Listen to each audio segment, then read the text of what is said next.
السلام عليكم ورحمة الله وبركاته. أهلا بكم يا حبايبي في قناة اخترنا لك مع نودي. فضلا وليس أمرا، لو عجبك الفيديو لايك للفيديو والاشتراك وتفعيل الجرس علشان أي حاجة جديدة أنزلها توصلك مني بإذن الله. النهاردة هنعمل مع بعض كفتة اللحمة مع الخضار. الأكلة دي أنا بحبها جدا وصحية جدا ومفيدة ليكي وللأولاد، وحاجة خفيفة كده في شهر رمضان وما بتاخدش منك وقت كتير. بصوا، قدمت جنبها يا ولاد رز بالشعرية وطبق سلطة فاخر من الآخر. بصوا الخضار ولا معجن ولا اتهرى ولا أي حاجة، الخضار مستوي ما شاء الله وطالع كل قطعة بقطعتها، مفيش حاجة مهرية أو حاجة مستوية زيادة عن اللزوم.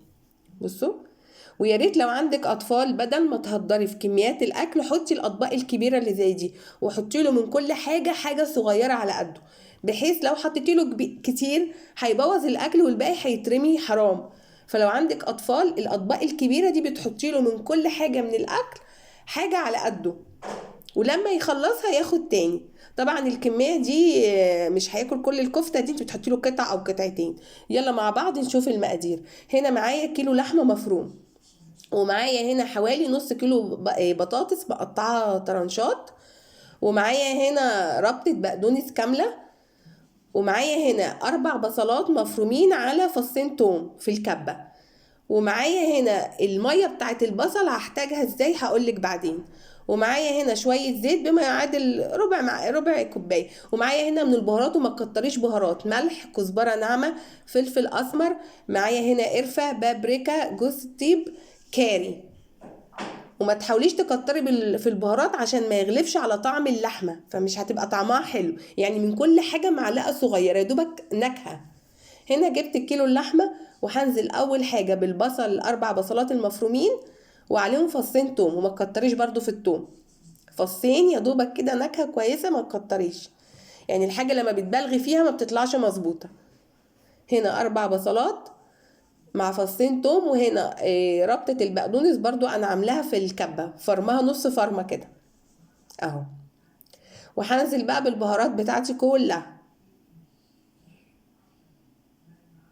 هنا معايا كاري، قرفة، بابريكا، فلفل اسمر ناعم، ملح، كزبرة ناعمة، جوزة الطيب، رشة زنجبيل صغيرة، ما تكتريش في الزنجبيل. وهنا معايا الزيت بما يعادل يعني 4 معالق زيت، وهبتدي اقلب كل ده مع بعضه. يبقى انت البصل بتعمليه وبتصفي ميته زي طريقة المطاعم عند الحاتي كده، بيحطش البصل بالمية، بيصفي المية بتاعت البصل وبيحط البصلة من غير مية. هنا جبت الكيلو اللحمة بتاعي، وهنا جبت الصاج اللي انا هحطه في الفرن، وحطيت من تحت ورق زبدة. لو عندك ورق فويل بيبقى احسن طبعا، بس انا ما كانش عندي متوفر. وهنا ده خضار، ده هنا كيس بيتباع في ألمانيا جاهز، عبارة عن مجموعة من الخضروات: فاصوليا، كوسة، فلفل ألوان، زيتون. انت ممكن تعملي كل ده لو عندك في البيت مخزنة رمضان، تطلعي مجموعة من الخضار كده وتحطيهم مع بعض. ده الكيس ده انا شارياه جاهز من هنا.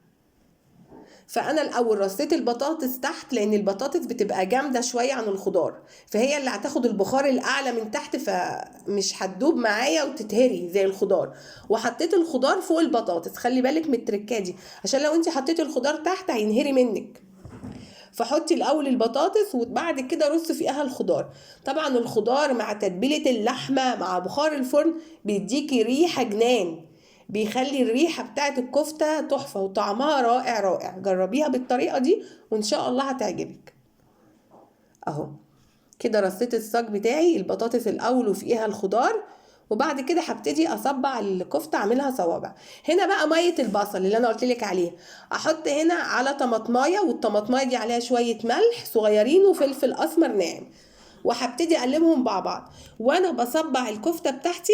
بعد ما الف الكفته على عصايه الشيش طاووق، هروح ماسكه الميه دي وعامله زي ايه، ضغطه كده على الكفته بيها، بتديها طعم وريحه تحفه تحفه. حركه البصل، ميه البصل مع الطماطم جربيها واحكمي انت بنفسك، بتخلي الريحه توصل لاخر الجيران اللي عندك في الشارع.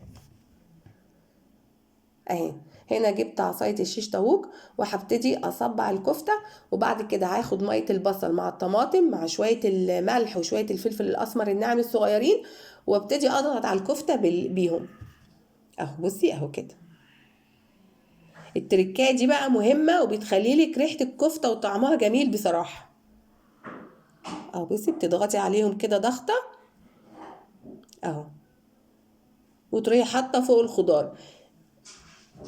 كل ما اللحمة بتنزل ميتها مع التتبيلة بتاعتها مع طعم الخضار بيخليلك طعم الأكلة دي فوق الوصف، وبتبقى ريحتها فظيعة اهو. عملت معاكي واحدة كمان بوريكي. بصي اهي، تقعدي تلفي كده على العصاية وتجيبي مية البصل بالطماطم وتروحي ضغطة على الكفتة. بتفرق قوي الحركة دي في الطعم في الآخر وفي الريحة طبعا اهو يا ولاد اهو. هكمل انا وبعد كده اوريك. بصي بقى بعد ما خلصت الصاج كله جبت شويه الطماطم بميه البصل اللي اتبقوا وحطيت عليهم شويه ميه صغيرين ورحت حطاهم على الوش. هو كده كده اللحمه هتنزل ميه والخضار هينزل ميه، فما تحاوليش تبالغي في الميه اهو يا ولاد. وده الشكل النهائي بعد ما رصيت الصاج كله بالكفته. بقرب لك اهو. بصي البطاطس تحت، الخضار فوقيها والكفته فوقيها.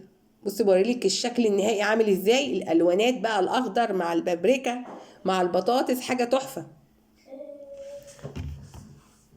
هنا بعد ما طلعت من الفرن بصوا التسويه ولا ناشفه ولا اي حاجه، زي بتاعت الحاتي بالظبط. الحاتي مش بيحط البصل بالميه، بيصفي الميه.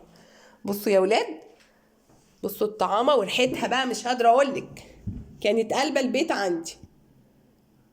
وده طبق سلطه جميل عملته يا ولاد. بصوا الالوانات ماشيه مع بعضها ازاي. بالهنا والشفا يا حبايبي للي يجرب بطريقه نودي. وده الشكل النهائي في التقديم، وكل سنه وانتم طيبين.